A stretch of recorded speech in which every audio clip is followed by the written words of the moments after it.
Oi gente, tudo bem? Essa aqui é a sexta videoaula da disciplina de Lógica e Matemática e hoje a gente vai começar a falar sobre a semântica da lógica proposicional clássica. Então a gente vai entrar nas valorações. Na lógica proposicional clássica, os valores verdades são dois, verdadeiro e falso. Essa informação parece meio óbvia, né?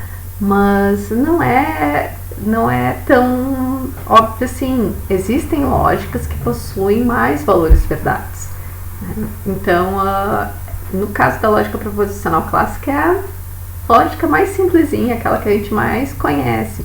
E é uma lógica binária, né? Ou é verdadeiro ou é falso.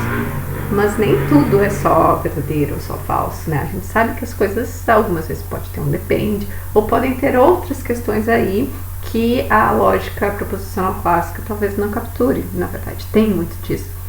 Então, não se espantem quando eu estou dizendo, olha, nessa lógica a gente tem verdadeiro e falso. Pode ter outras, tá? Aqui a gente só vai trabalhar com verdadeiro e falso. A gente ainda está na primeira fase, né, gente? Tá. Dentro disso, a representação desses valores pode ser das mais diversas formas. A gente aqui vai usar tanto esse V e F para verdadeiro e falso, quanto 1 e 0. Vai ser meio distinguido, às vezes eu acabo colocando VF, às vezes eu acabo colocando 1 e 0. Então, se acharem um desses, a gente sabe verdadeiro, V é 1, ou true, ou verdadeiro. Às vezes também tem os valores, né, como conectivos zeroários, né, o top e o bottom para verdadeiro e falso. Enfim, mas o que a gente vai usar bastante aqui é o V e F, 1 e 0. Ok, lembrando, uma fórmula na lógica proposicional clássica, então, tem lá as proposições atômicas e conectivos, né? E qual é o valor de uma fórmula? O valor da fórmula depende da valoração dela e, mais do que isso, depende do valor que as proposições atômicas recebem, tá? Valoração, então, é essa operação que atribui verdadeiro e falso para alguma fórmula. Verdadeiro e falso, 0 e 1, enfim. Tá? A gente, dentro da parte abstrata, né, a gente não tem assim, olha, a proposição atômica P significa coisa, que, aquilo e tal, e até porque, dependendo do que está acontecendo no mundo real, essas proposições podem ter um valor ou outro. Então, a gente não tem aí um acesso ao significado exato dos símbolos proposicionais, até porque a gente está abstraindo mesmo. Então, são simplesmente símbolos. Então, como é que eu vou dar valor? A gente vai simplesmente indicar. Olha, o símbolo P é verdadeiro, o símbolo Q é falso, o símbolo R é falso também. Vai ser sempre assim? Não, a gente pode variar. Então, por isso que a valoração, na verdade, é uma função em que pega cada um dos símbolos proposicionais, lembra que símbolos atômicos, e vai indicar se aquele símbolo vai ser verdadeiro ou falso, vai ser 0 ou 1, tá? No caso, 1 ou 0. Então, cada função dessas é uma valoração diferente, tá bom? Eu posso ter uma em que P, como eu tinha dito, valia verdadeiro, Q era falso, R era falso e assim vai. Posso ter outra em que o P é verdadeiro, o Q é verdadeiro, o R é verdadeiro e todo mundo dá, por exemplo, R é verdadeiro, mas tem então infinitas possibilidades, certo? Até porque a gente tem infinitos símbolos proposicionais, mas só alguns que vão, quando a gente está com alguma fórmula, só alguns que nos interessam, a gente já vai ver isso, tá?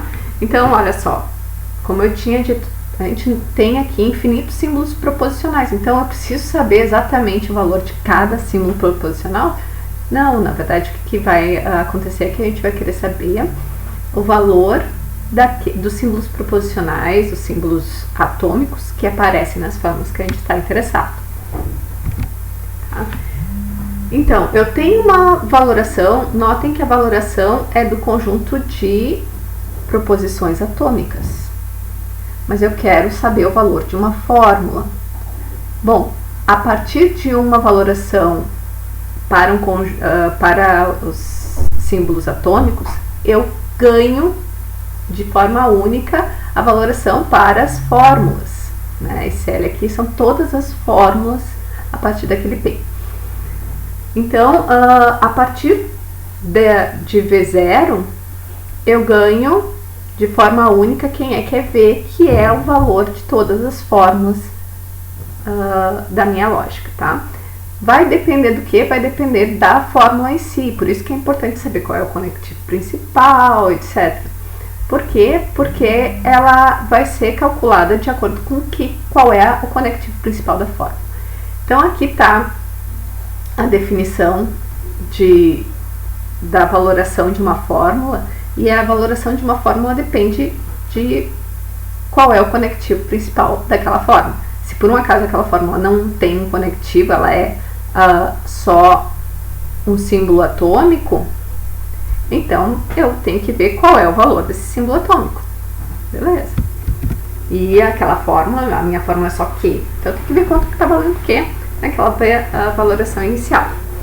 Se por um acaso a minha fórmula for a negação de alguma outra fórmula, tá? Como é o caso aqui, então essa minha fórmula, que é a negação de uma fórmula, vai ser verdadeira se e somente se a fórmula que eu estou negando for falsa. Aqui, gente, notem esse conectivo aqui, esse se e somente se. Isso aqui, isso aqui, esse SSS, é se e somente se, tá? É se e somente. Ou seja, nesse caso, A vai ser verdadeiro se B for 0. Caso B for 0, então A é verdadeiro.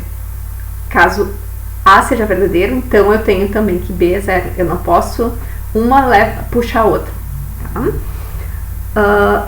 De novo, continuando aqui, se o conectivo principal for o E, né, daquela fórmula, então minha fórmula A vai ser uma subfórmula B e uma outra subfórmula C.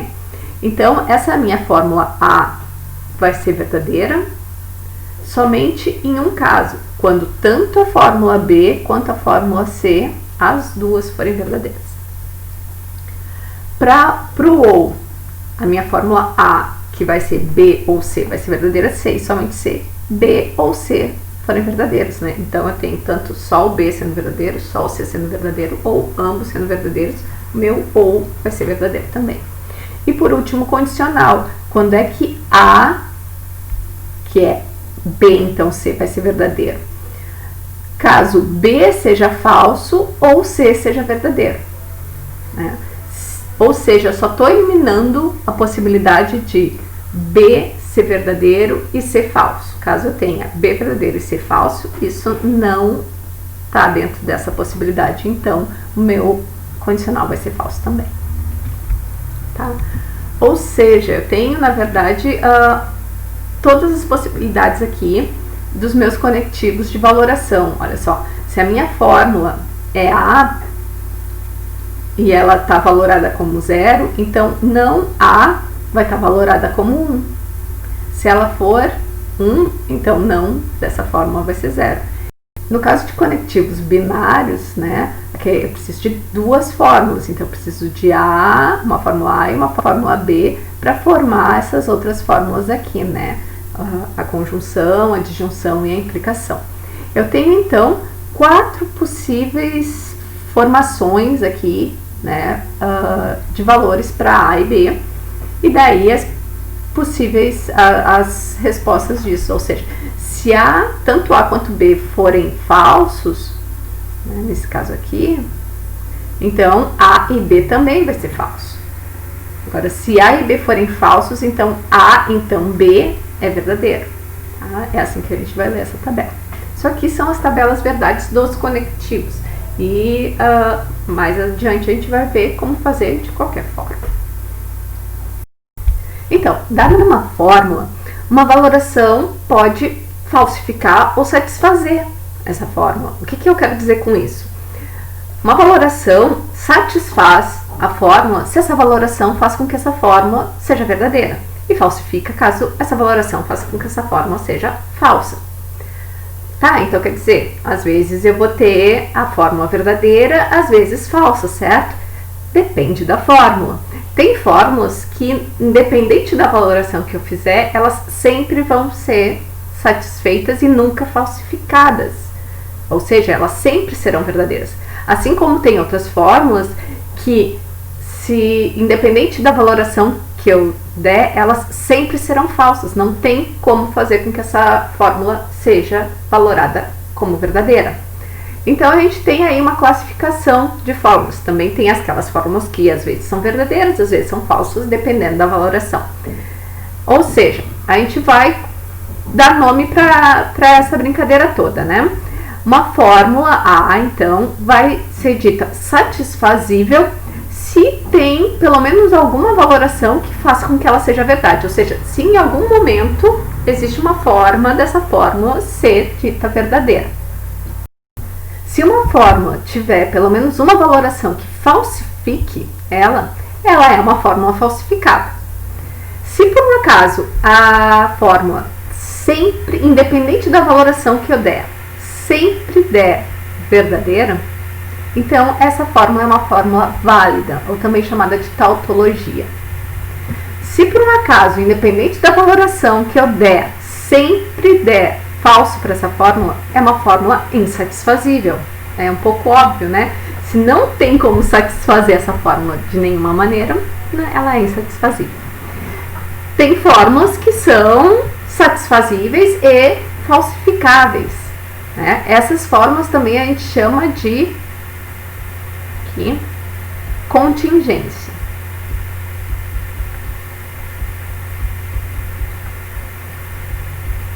A contingência são aquelas fórmulas que podem ser tanto satisfazíveis quanto falsificáveis. Notem então, tem aí algumas relações entre esses conceitos, né? Contingência é aquela que é tanto satisfazível quanto falsificável. A fórmula válida, ela não pode ser falsificável e ela é satisfazível.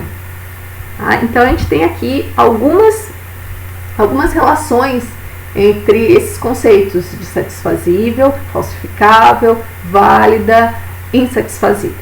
Tá? Toda fórmula válida é satisfazível. Notem que nem toda fórmula satisfazível é uma fórmula válida, porque uma fórmula satisfazível também pode ser possivelmente falsificável e daí não pode ser válida. Tá? Toda fórmula insatisfazível é falsificável. Uma fórmula não pode ser satisfazível e insatisfazível, né? E também não pode ser válida e falsificável. Se uma fórmula é válida, a negação dessa fórmula é insatisfazível. Se uma fórmula é satisfazível, então a negação dessa fórmula é falsificável. Tá? E, como eu disse, tem aquelas fórmulas que são simultaneamente satisfazíveis e falsificáveis. Aqui alguns exemplos, essas são as contingências.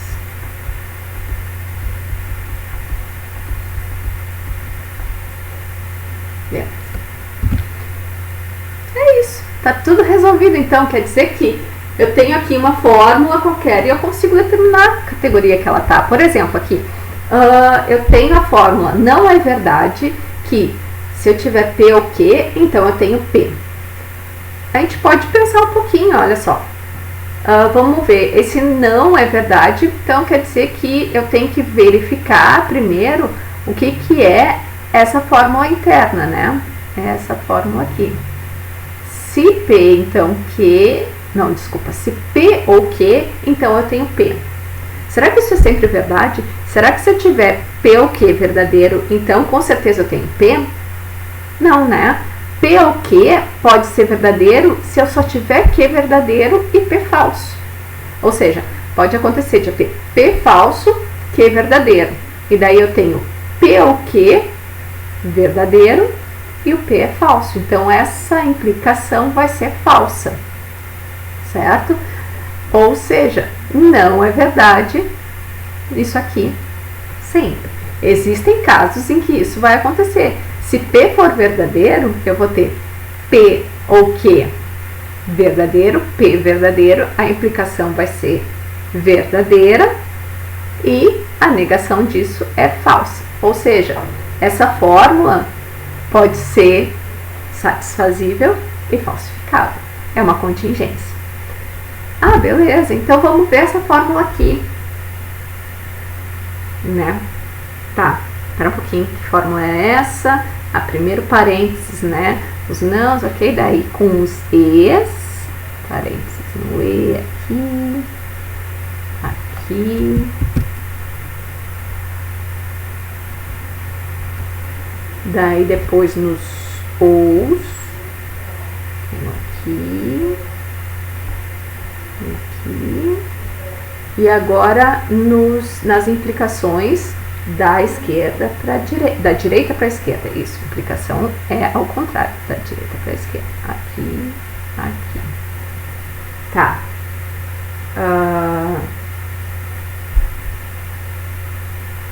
Né? Não parece ser tão simples. Será que ela é sempre verdadeira? Será que ela é sempre falsa? Será que tem valorações em que ela é verdadeira ou falsa? O que eu vou fazer? Quem sabe vou ter que analisar todas as possibilidades. É isso que a gente vai fazer. Como é que eu faço isso? Tabelas verdades. É o que a gente vai ver na próxima aula. Até lá!